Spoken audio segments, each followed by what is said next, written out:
നമസ്കാരം, മലങ്കര ശബ്ദത്തിലേക്ക് സ്വാഗതം. ഇന്ന് നമ്മളോടൊപ്പമുള്ള അതിഥി അമേരിക്കയിലെ നോർത്ത് ഈസ്റ്റ് ഡയോസസിലെ മാനേജിംഗ് കമ്മിറ്റി അംഗമായ ഷാജി വർഗീസാണ്. നേരത്തെ എനിക്ക് അറിവുള്ളൊരു കാര്യമാണ്, ഈ നമ്മുടെ ഈ ഭദ്രാസനത്തിൻ്റെ നേതൃത്വത്തിലുള്ള ഒരു റിട്രീറ്റ് സെൻറ്റർ, ധ്യാന കേന്ദ്രം അല്ലേ? അതെ, അതിൻ്റെ പേര് മറ്റേ ഹോളി ട്രാൻസ്ഫിഗറേഷൻ റിട്രീറ്റ് സെൻറ്റർ എന്നാണ് അതിൻ്റെ പേര്. അതെ, അത് വളരെ മനോഹരമായ ഒരു പ്രോജക്റ്റാണ്. നമ്മളവിടെ ചെല്ലുമ്പം തന്നെ സത്യം പറഞ്ഞാൽ ഒരു പോസിറ്റീവ് എനർജി അവിടെ ചെന്നിറങ്ങി അതിൻ്റെ ആ കവാടം മുതൽ ആ റിട്രീറ്റ് സെൻറ്ററിലേക്ക്, ആ ധ്യാന കേന്ദ്രത്തിലേക്ക് കയറുന്നിടം വരെ അതിൽ ചിലവഴിക്കുന്ന ഓരോ സമയവും നമുക്ക് വേറൊരു പോസിറ്റീവ് എനർജിയാണ് നമുക്ക് കിട്ടുന്നത്. നല്ല മനോഹരമായ ഒരു 300 ഏക്കർ, എത്ര ഏക്കറാണ്? ഏകദേശം 300 ഏക്കർ ലാൻഡഡ് പ്രോപ്പർട്ടി. 300 ഏക്കർ സ്ഥലത്താണ് ആ ധ്യാനകേന്ദ്രം നിൽക്കുന്നത്. ആ ധ്യാനകേന്ദ്രത്തിലെ ഓരോ കാരണം ഇത് നേരത്തെ എനിക്ക് തോന്നുന്ന കത്തോലിക്ക സഭയുടെ കീഴിലുള്ള ഒരു ഫാത്തിമ സെൻറ്റർ എന്നായിരുന്നു ഇതിൻ്റെ പേര്. അവരുടെ ഒരു കാത്തലിക്സിൻ്റെ ഒരു സ്ക്രാൻറ്റൺ ഡയസിസ് ഓഫ് സ്ക്രാൻറ്റൻ്റെ കീഴിൽ വരുന്ന ഒരു പിന്നെ ഫാത്തിമ സെൻറ്റർ എന്ന് പറഞ്ഞ ഒരു മൊണസ്ട്രി ആയിരുന്നു ഇത്. സെമിനാരി അല്ലായിരുന്നു? സെമിനാരി come they had people living there, nuns living there. They were using it kind of, it was called a monastery. ഒരു പിന്നെ സന്യാസിനികളുണ്ടായിരുന്നു. അതുപോലെ തന്നെ കത്തോലിക്ക സഭയുടെ വളരെ ആക്റ്റീവായിട്ട് നിലനിന്നിരുന്ന ഒരു സെൻ്ററായിരുന്നു അവരുടെ ഫാത്തിമ. ആ സെൻറ്റർ അവരിൽ നിന്ന് നമ്മൾ വാങ്ങിച്ചതാണ്. ഞങ്ങളുടെ 2012-2017 കൗൺസിൽ കൂടിയാണ് ഇങ്ങനെ ഒരു തീരുമാനം എടുക്കുന്നത്. അതായത് ഭദ്രാസനത്തിന് ഒരു റിട്രീറ്റ് സെൻറ്റർ വേണം എന്നുള്ള ഒരു തീരുമാനം എടുത്തതും ഈ റിട്രീറ്റ് സെൻറ്റർ വാങ്ങിയതും 2012-2017 കൗൺസിലിൻ്റെ കാലഘട്ടത്തിലാണ്. അപ്പം ശരിക്കും പറഞ്ഞാൽ ഈ എനിക്ക് തോന്നുന്നത് നിക്കോളാസ് തിരുമേനിയുടെ ഒരു ഡ്രീം പ്രോജക്റ്റാണ്. തീർച്ചയായിട്ടും അത് നിക്കോളാസ് തിരുമേനിയുടെ ഒരു ഡ്രീം പ്രോജക്റ്റ് എന്ന് പറഞ്ഞാൽ, നിക്കോളാസ് തിരുമേനി അമേരിക്കൻ ഭദ്രാസനത്തിൻ്റെ ചുമതല ഏറ്റെടുത്തു കഴിഞ്ഞ്, അതായത് 2012 നിക്കോളാസ് തിരുമേനി 2011 നിക്കോളാസ് തിരുമേനിയെ സുന്ദരനോത്സവം ചെയ്ത് നോർത്ത് ഈസ്റ്റ് അമേരിക്കൻ ഭദ്രാസനത്തിൻ്റെ ചുമതല ഏൽപ്പിക്കുന്നത്. അപ്പോൾ 2012 പുതിയതായിട്ട് കൗൺസിൽ നിലനിൽക്കുന്നത്. അപ്പോൾ ഈ കൗൺസിൽ തുടങ്ങിയപ്പോൾ തന്നെ കൗൺസിൽ മെമ്പേഴ്സിൻ്റെ ഒരു യോഗം വയ്ക്കുകയും അതിൽ തിരുമേനി എന്ന് പറയുന്നത് വളരെ വളരെ എനർജറ്റിക് ആയിട്ടുള്ള ഒരു മലങ്കര സഭയുടെ തന്നെ ഏറ്റവും എനർജറ്റിക് ആയിട്ടുള്ള ഒരു അഭിമന്യ തിരുമനസ് ചാർജ് ഏറ്റെടുത്തതിന് ശേഷം കൗൺസിലുള്ള ഓരോരുത്തരോടും അടുത്ത 5 വർഷത്തെ പ്രവർത്തനം എന്തായിരിക്കണം എന്ന് എഴുതിക്കൊണ്ടുവരാൻ ആവശ്യപ്പെട്ടു. അപ്പോൾ ഭദ്രാസനത്തിന് സ്വന്തമായിട്ട് പിന്നെ നമുക്ക് കൗൺസിലിംഗ് സർവീസ് വേണം, നമുക്ക് പ്രസ്ഥാനങ്ങൾ ബലപ്പെടുത്തണം, ഓരോ ഐഡിയാസ് ഓരോ കൗൺസിൽ മെമ്പേഴ്സിനോടും എഴുതിക്കൊണ്ടുവരാൻ ആവശ്യപ്പെട്ടു. അതനുസരിച്ച് എൻ്റെ മനസ്സിൽ തോന്നിയ ഒരു ഐഡിയ ഞാൻ എഴുതി. അപ്പോൾ അത് എഴുതിയത് ഇങ്ങനെയായിരുന്നു: ഭദ്രാസനം എന്നത്, അപ്പോൾ തിരുമേനിയുടെ അരമനയാണ് ഭദ്രാസന കേന്ദ്രമായിട്ട് അറിയപ്പെട്ടിരുന്നത്. അപ്പോൾ എൻ്റെ ബുദ്ധിയിൽ ഉദിച്ച ഒരാശയം ഞാൻ എഴുതി. അതായത് ഭദ്രാസന മെത്രാപ്പോലിത്ത താമസിക്കുന്നതിലുപരിയായിട്ട് വി നീഡ് എ സെൻറ്റർ എന്നുള്ള ഒരാശയം അന്ന് അവിടെ പങ്കുവയ്ക്കുകയുണ്ടായി. അത് കൂടുതൽ അത് എഴുതി ഫലിപ്പിക്കുവാൻ കൗൺസിൽ എന്നോട് ആവശ്യപ്പെട്ടു. തിരുമേനിയുടെ നേതൃത്വത്തിൽ ഫാദർ MK കുറിയാക്കോസ് ആയിരുന്നു ഞങ്ങളുടെ അന്നത്തെ ഡയസിഷൻ സെക്രട്ടറി. അപ്പം കൗൺസിൽ ഈ ഐഡിയ ബ്രെയിൻ സ്റ്റോം ചെയ്ത് എടുക്കുകയാണ് ഉണ്ടായത്. അതിൻ്റെ അടിസ്ഥാനത്തിലാണ് ഇങ്ങനെ റിട്രീറ്റ് സെൻറ്റർ എന്ന ഒരു പദ്ധതി രൂപം പ്രാപിക്കുന്നത്. ഈ പദ്ധതിയെപ്പറ്റി ബ്രെയിൻ സ്റ്റോം ചെയ്തെടുത്ത് 2015 ഡയസിഷൻ അസംബ്ലിയിൽ പ്രസൻറ്റ് ചെയ്തു. ഇങ്ങനെ ഒരു റിട്രീറ്റ് സെൻറ്റർ ഭദ്രാസനത്തിന് വേണമെന്നുള്ള ഒരു ആലോചന. അത് 2015 ഭദ്രാസന പൊതുയോഗം അംഗീകരിച്ചു. അതിനുശേഷം 2016 ഭദ്രാസന പൊതുയോഗം ഈ ഫാത്തിമ സെൻറ്റർ മേടിക്കാനുള്ള അപ്രൂവൽ തരികയുണ്ടായി. അതിൻ്റെ അടിസ്ഥാനത്തിലാണ് നമ്മൾ അത് ഹോളി ട്രാൻസ്ഫിഗറേഷൻ റിട്രീറ്റ് സെൻറ്റർ എന്ന് നാമകരണം ചെയ്ത് നമ്മളതിനെ മേടിക്കുന്നത്. അതിന് പുറകോട്ട് ഒരു ചരിത്രം പരിശോധിച്ചാൽ പരിശുദ്ധനായ ബസേലിയോസ് പൗലോസ് ദിദിയൻ ബാവ അമേരിക്കയിലേക്ക് കടന്നു വന്നു. അന്ന് പരിശുദ്ധ ബാവയെ കൊണ്ടുപോയി ഈ റിട്രീറ്റ് സെൻറ്റർ കാണിക്കുവാനും ഇത് കണ്ടപ്പോൾ പരിശുദ്ധ ബാവ വളരെ വളരെ സന്തോഷവാനായിരുന്നു. പരിശുദ്ധ ബാവയുടെ വാക്കുകൾ നമുക്ക് അന്നേരം തന്നെ ശ്രദ്ധിച്ചാൽ പറയുന്ന ഓരോ വാചകവും ഈ റിട്രീറ്റ് സെൻറ്റർ എങ്ങനെ ആയിരിക്കണം എന്ന് ഞങ്ങൾ പറഞ്ഞപ്പോൾ ഹി വാസ് സോ ഹാപ്പി. പരിശുദ്ധ ബാവയുടെ വാക്കുകൾ, അന്നത്തെ വാക്കുകൾ ഇതായിരുന്നു, നിങ്ങൾക്ക് പ്രചോദനം ഉണ്ടായി തന്നു. അടുത്ത 100 വർഷത്തിനിടെ മലങ്കര സഭയ്ക്ക് ഇത്രയും ബൃഹത്തായ ഒരു പദ്ധതി നടപ്പാക്കിയതായി കാണുവാൻ സാധിക്കുന്നില്ല. ഞാൻ പരിശുദ്ധ ബാവയുടെ വാക്കുകൾ കോട്ട് ചെയ്യുകയാണ്. ഈ പദ്ധതി നടക്കണം, ഇത് കാലഘട്ടത്തിൻ്റെ ആവശ്യമാണെന്ന് പരിശുദ്ധ ബാവ എഴുതി ഒപ്പിട്ട് തന്നതിൻ്റെ അടിസ്ഥാനത്തിലാണ് നോർത്ത് ഈസ്റ്റ് അമേരിക്കൻ ഭദ്രാസനം ഒന്നടങ്കം ഈ റിട്രീറ്റ് സെൻറ്റർ മേടിക്കണം എന്നുള്ള ഒരു തീരുമാനത്തിലേക്ക് ഉറച്ചതും മേടിച്ചതും. റിട്രീറ്റ് സെൻറ്ററിൽ ഒരുപാട് ഫെസിലിറ്റികളുണ്ട്. അവിടെ നല്ലൊരു ക്യാമ്പ് സൈറ്റാണ്. നമ്മുടെ ആളുകൾക്ക് അവിടെ താമസിച്ച് ഒരു ക്യാമ്പ് നടത്താം. തീർച്ചയായിട്ടും അവിടെ ധ്യാന പ്രസംഗങ്ങൾ നടത്താം, ധ്യാന യോഗങ്ങൾ നടത്താം, കോൺഫറൻസ് ആളുകളെ.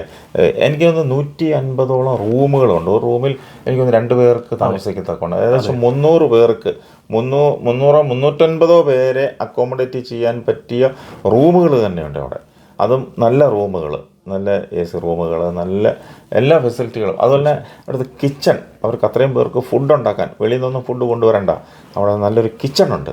അവിടെ ഈ 300-500 പേർക്ക് ഫുഡ് തയ്യാറാക്കാൻ പറ്റിയ ഒരു കിച്ചണുണ്ട്, നല്ലൊരു ഡൈനിങ് ഹാളുണ്ട്, നല്ലൊരു ലൈബ്രറി ഉണ്ട്. തീർച്ചയായിട്ടും നിക്കോളാസ് ലൈബ്രറി എന്ന അതിനകത്ത് അവിടെ എഴുതി വെച്ചിരിക്കുന്നത് തന്നെ തിരുമേനിയുടെ പേരിലാണ്.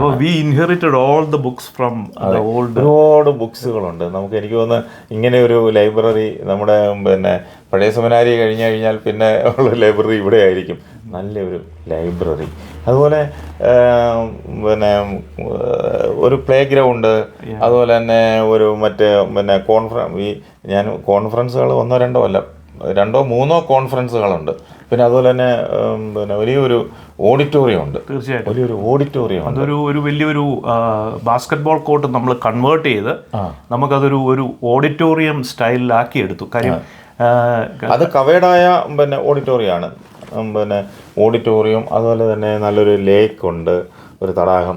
അതിനെപ്പറ്റി പറയുകയാണെങ്കിൽ ഇപ്പോൾ പുതിയ പദ്ധതി അനുസരിച്ച് നമുക്ക് ബോട്ടിങ്ങിനുള്ള ഫെസിലിറ്റീസ് ഇംപ്ലിമെൻറ്റ് ചെയ്യാനായിട്ടുള്ള ഒരു പദ്ധതി ഇപ്പോൾ ഉടനെ തന്നെ രൂപീകരിക്കുകയാണ് ഇപ്പോഴത്തെ കൗൺസിൽ. അതിനുള്ള തീരുമാനമെടുത്തെന്നാണ് ഞാൻ അറിയുന്നത്. എനിക്കൊന്ന് 10 ഏക്കറിലുള്ള ഒരു തടാകമാണ്. അപ്പം അതുപോലെ ഈ തിരുമേനിമാർ വന്നാൽ താമസിക്കാനും, അച്ഛന്മാർ വന്നാൽ താമസിക്കാനും, അൽമാർ വന്നാൽ താമസിക്കാനും, അങ്ങനെ വിവിധ തലത്തിലുള്ള ആളുകൾ വന്നാൽ താമസിക്കാൻ തക്കവണ്ണമുള്ള സൗകര്യങ്ങളുണ്ട്. അതുപോലെ തന്നെ നല്ലൊരു ചാപ്പലുണ്ട്. എല്ലാം A to Z കാര്യങ്ങൾ ഉള്ള ഒരു റിട്രീറ്റ് സെൻ്ററാണ്, ധ്യാന കേന്ദ്രമാണ് ഇത്. എനിക്ക് വളരെ നമ്മുടെ നാട്ടിൽ എനിക്ക് തോന്നുന്നു ഇതുപോലൊരു ധ്യാന കേന്ദ്രം ഇല്ലെന്നാണ് എനിക്ക് തോന്നുന്നത്. എനിക്കൊന്ന് ബോംബെ ഭദ്രാസനത്തിന്റെ കീഴിലോ എന്തോ ഒരു ധ്യാന കേന്ദ്രം ഉണ്ടായിരുന്നു എന്ന്, അതോ ഡൽഹി ഭദ്രാസനത്തിലാണോ? എനിക്ക് അതിനെക്കുറിച്ച് വലിയ അറിവില്ല. പക്ഷേ എങ്കിലും ഇത് സഭയ്ക്കൊരു മുതൽക്കൂട്ട് തന്നെയാണ്. എനിക്കൊന്ന് മറ്റ് സഭകൾക്കും ഇത് റെന്റ് ചെയ്യാൻ. തീർച്ചയായിട്ടും ഇത് കോർപ്പറേറ്റ് റിട്രീറ്റ്സ്, അതാണല്ലോ ഇതിൻ്റെ ഹോൾ പർപ്പസ്. ഇപ്പം നമ്മളെ കൊണ്ട് തന്നെ ഇതിൻ്റെ നീഡ്സ് നമുക്ക് മാത്രമായിട്ട് ഇതിൻ്റെ ഫൈനാൻഷ്യൽ വയബിലിറ്റി ഇല്ലാത്തതുകൊണ്ട് we invite people to come over, like corporate retreats, other churches to come over and take this facility and use it.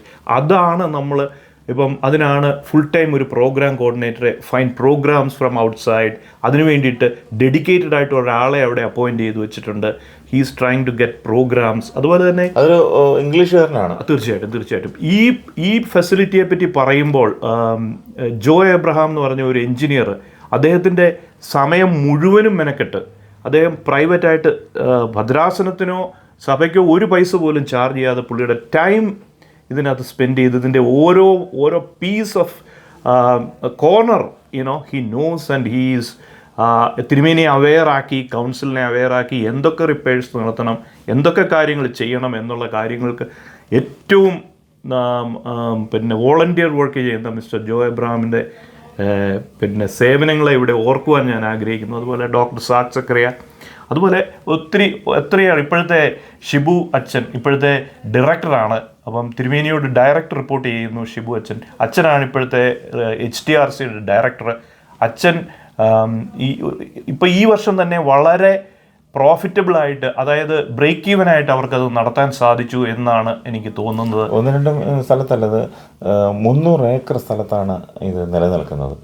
300 acre എന്ന് പറയുമ്പോൾ നമുക്ക് അനുമാനിക്കാം ഇത് എത്ര വിശാലമായിരിക്കുമെന്ന്. ഇതിൻ്റെ കോമ്പൗണ്ട് ഭയങ്കര വിശാലതയാണ്. അവിടെ നാച്ചുറൽ ബ്യൂട്ടി, അതെ, അവിടെ മരങ്ങളും അതുപോലെ തന്നെ പൂക്കളും പൂന്തോട്ടവും അതൊക്കെ വെച്ച് പിടിപ്പിച്ച് നല്ല ഒരു ധ്യാന കേന്ദ്രത്തിൻ്റെ നമ്മൾ എങ്ങനെ നമുക്ക് സങ്കല്പിക്കാമോ ആ സങ്കല്പം മുഴുവൻ നമുക്കിവിടെ കാണാൻ കഴിയും. ആ രീതിയിലുള്ള എനിക്ക് നിക്കോളാസ് തിരുമേനി ഇത് വളരെ പ്രിപ്പയർ ചെയ്ത് തന്നെയാണ് ഇങ്ങനെ ഒരു പ്രോജക്റ്റിനെ. തിരുമേനി വളരെ കാൽക്കുലേറ്റഡ് ആയിട്ടാണ് ഇതിൻ്റെ ഓരോ കാര്യങ്ങളും തിരുമേനി ചെയ്തിരിക്കുന്നത്. അപ്പോൾ അതിൻ്റെ ഓരോ എങ്ങനെ അടുത്ത പ്രോഗ്രാംസ് എങ്ങനെ കൊണ്ടുവരണം, ഇതിൻ്റെ അഡ്മിനിസ്ട്രേഷൻ എങ്ങനെയായിരിക്കണം, ഹി ഗോട്ട് എ വിഷൻ. ഇതിനകത്ത് ചിലവുണ്ട്, സ്റ്റാഫുകളുണ്ട്, ആ സ്റ്റാഫുകൾക്കുള്ള സാലറി, പിന്നെ ഇതിൻ്റെ മെയിൻ്റനൻസ് കാര്യങ്ങൾ, ഇതിനകത്ത് ഓരോ ചിലവുകളുണ്ട്. ഇതെല്ലാം മെയിൻറ്റെയിൻ ചെയ്ത് പോകുന്നുണ്ട്. പക്ഷേ ഇത് കൂടുതൽ പിന്നെ വിപുലീകരിക്കാനുണ്ട്, കുറേ പണികൾ നടത്താനുണ്ട്.